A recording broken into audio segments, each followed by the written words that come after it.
அனைவருக்கும் வணக்கம். நம்ம செய்ய போகிறது கேரளா டிஷ்ஷு ஃபிஷ் மோலி. இதுக்கு மீன் எந்த மீனுன்னா நல்லா பெருசாக இருக்கிற மீனை பார்த்து வறுத்து எடுத்துக்கோங்க. ஆனியன் வேணும், அதுக்கு இஞ்சி பூண்டு பச்சை மிளகா தக்காளி கருவேப்பிலை தேங்காய் ஒரு தேங்காய் அரைச்சி பால் எடுத்துக்கணும். அதுக்கு தேங்காய் பால் தான் மெயின். ஆயில் வச்சுருக்கேன், ஆயில் நல்லா சூடாகட்டும். ஆயில் நல்லா சூடாகிடுச்சு. நம்ம இஞ்சி பூண்டு பச்சை மிளகா பொடியாக கட் பண்ணி வச்சுருக்கோம், அதை போட்டுக்கலாம்.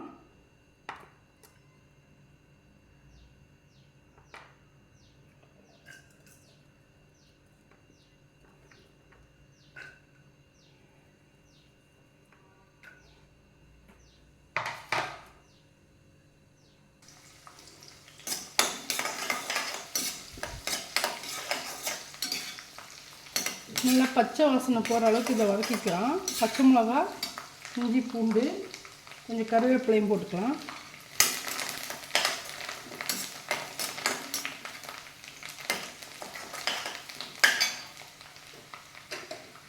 ஃபிஷ் மோலி பண்ணுறதுக்கு இது மாதிரி நல்லா பீஸ்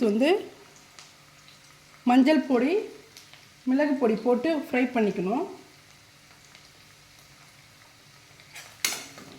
லைட்டாக உப்பு போட்டு தேங்காய் எண்ணெயில் தான் ஃப்ரை பண்ணணும், நல்லா டேஸ்ட்டாக இருக்கும். இப்போ தான் இதே நம்ம 1.5 ஆனியன் கட் பண்ணி வச்சுருக்கோம், அது போட்டுக்கலாம்.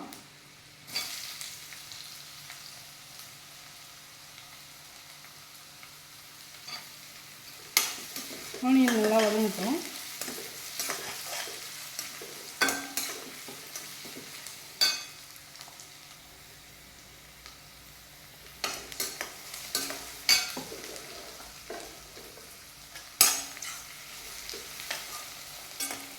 ஆனியன் வதங்கிறதுக்கு நம்ம உப்பு கொஞ்சம் ஆட் பண்ணிக்கலாம்.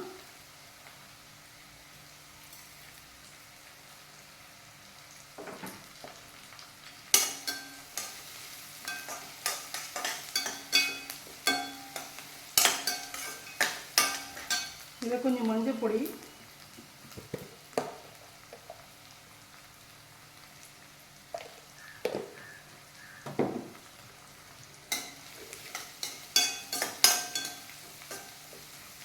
ஒரு தேங்காய் எடுத்து உடைச்சிட்டு அதை நல்லா துருவிட்டு ஃபஸ்ட்டு பால் திக்காக எடுத்து வச்சுட்டு திரும்பவும் அதை அரைச்சோம்னா 2ஆம் பால் கிடைக்கும். அந்த 2ஆம் பால் தான் ஃபஸ்ட்டு ஊற்றணும். அது ஊற்றி நல்லா கொதித்து வரும்போது மீன்லாம் போட்டுட்டு திக்கு பால் லாஸ்ட்டாக ஊற்றணும். அப்போ தான் அது திரியாமல் இருக்கும். இல்லைன்னா திக்கு பால் ஃபஸ்ட்லேயே ஊற்றினா திரிஞ்ச மாதிரி ஆகிடும்.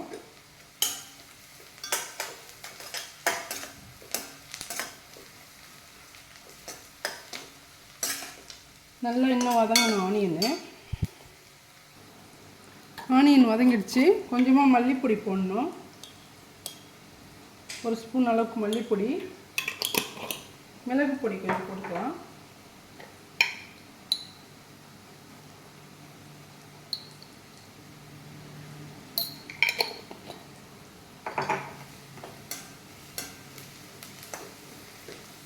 நல்லா வதங்கிடுச்சு. இந்த டைமில் நம்ம 2ஆம் பால் போட்டுக்கலாம். கொஞ்சம் தண்ணியாக இருக்கும், அதை ஊற்றிக்கலாம். இது கொஞ்சம் கொதிக்கட்டும்.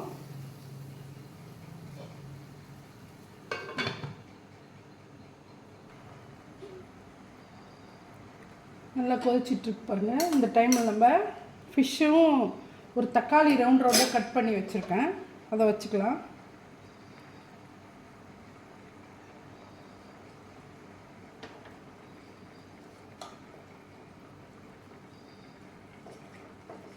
இந்த மாதிரி பீஸாக இருக்கிறத ஃப்ரை பண்ணியிருக்கேன் ஏற்கனவே.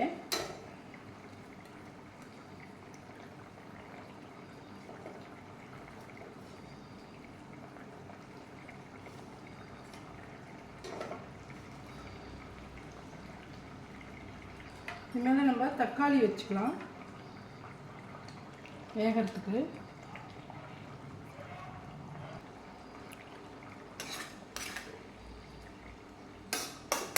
இதில் நம்ம ஃபஸ்ட்டு பால் ஊற்றிக்கலாம். திக்காக இருக்கணும் கொஞ்சம். ஊற்றிட்டு கொஞ்சம் கருவேப்பிலை போட்டுக்கலாம். போட்டுட்டு கொஞ்சம் சிம்மில் வச்சுருங்க, நல்லா வேகட்டும். மூடிடலாம். லைட்டாக சூடு ஏறினதும் ஆஃப் பண்ணிக்கலாம்.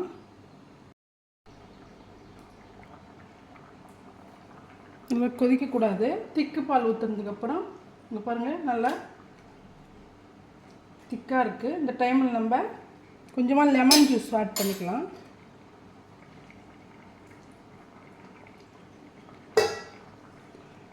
ஆட் பண்ணிவிட்டு இப்படி கரண்டி வச்சு கிண்டக்கூடாது, இப்படி கிண்டிக்கோங்க.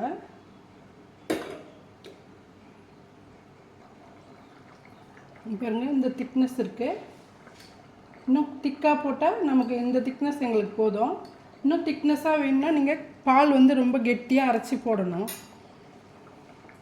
ஃபிஷ் மோல்டு ரெடி ஆயிடுச்சு. இந்த வீடியோ பிடிச்சிருந்தா லைக் பண்ணுங்கள், ஷேர் பண்ணுங்கள், கமெண்ட் பண்ணுங்கள், சப்ஸ்கிரைப் பண்ண மறக்காதீங்க. நன்றி.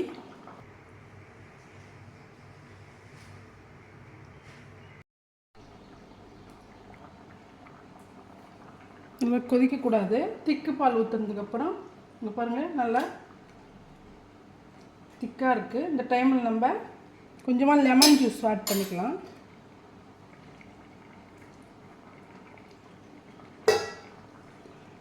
ஆட் பண்ணிவிட்டு இப்படி கரண்டி வச்சு கிண்டக்கூடாது, இப்படி கிண்டிக்கோங்க.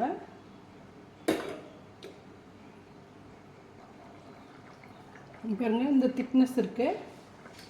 இன்னும் திக்காக போட்டால் நமக்கு இந்த திக்னஸ் எங்களுக்கு போதும். இன்னும் திக்னஸாக வேணும்னா நீங்கள் பால் வந்து ரொம்ப கெட்டியாக அரைச்சி போடணும்.